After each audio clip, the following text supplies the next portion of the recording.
If you're a heat and air conditioning technician or even a salesperson, what does the wants and needs of your client have to do with a conversation or word track or even your sales process? This is a fantastic question. I'm Scott Silverwell, coming to you live for HVAC Technician Sales Secrets, coming to you live from Sacramento. All right, so for me, I tend to look as many places as I can to collect word tracks, items that I could put into a sales script, things that I could say under duress, conversations that we have. Like, it's not a sales call, it's a performance. It is not a sales call, it's a performance coined by me, okay? And the reason I bring this up is when you start memorizing a couple of these word tracks and things to say, you're gonna be like, well, I kind of feel like this is mechanical. Well, you need to know what to say and when to say it, okay?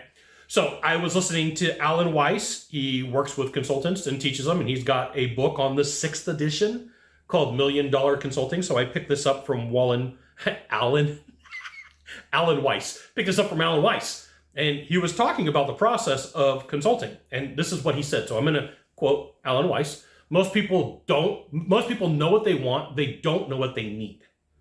And I want you to really think about that. Like, you are a true pro in whatever product or service that you bring to the table, whatever you offer. You've got years, sometimes decades under your belt. And the person that you're meeting with may have done a cursory search online and may have 24 hours of skills and content, and you've got thousands of hours, years, or decades under your belt. And so, there are times where people are picking the wrong option. There are times when people are like, I want XYZ, when they should really be working with 1, 2, 3.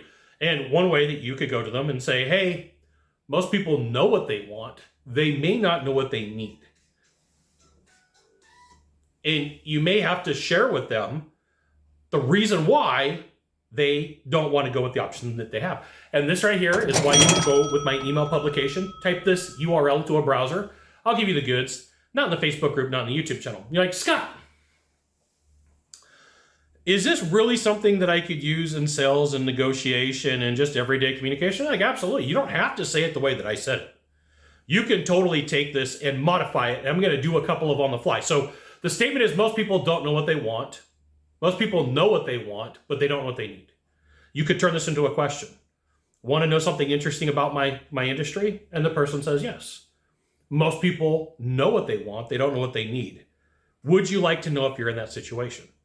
Right? And almost every time you ask a question like that, somebody's going to come back and say, yeah, let me know if I'm in that situation. Where I would just come back and say 2 words, you are.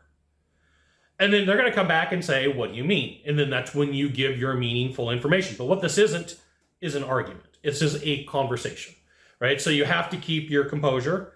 You have to be collaborative. You have to be willing to go back and forth, and you have to be willing to tell the truth, right? If you're selling something for the sake of making commission, I don't really believe in that. I think that that's the wrong thing to do. But there's plenty of times where you meet with somebody and they want this product, right? And it may not be the right fit for them. And hey, look, we can move you. You don't need to be here. We could put you here. And there's been a lot of times in my career, whether it was in full-time sales or whether it's been in consulting, where somebody says, I want this. And I go, why don't we back that up a little bit? Everybody knows what they want, but they may not know what they need. You don't really necessarily need this. Why don't we look at this one? And I'm not doing it to say, hey, you can't have it.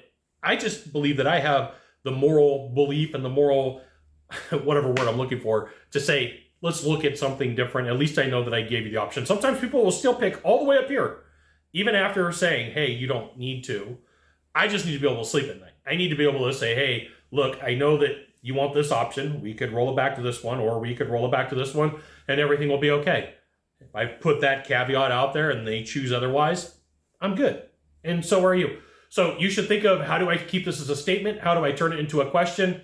And how do I make it make sense? You got 1 of 3 things to do from here. Just 1 of 3. Find the subscribe button, click on it, and every time I send out a video, you'll get an update. 2, hit follow. 3, you know what you got to do. Share this video with a friend. We'll see you soon. Thanks for watching.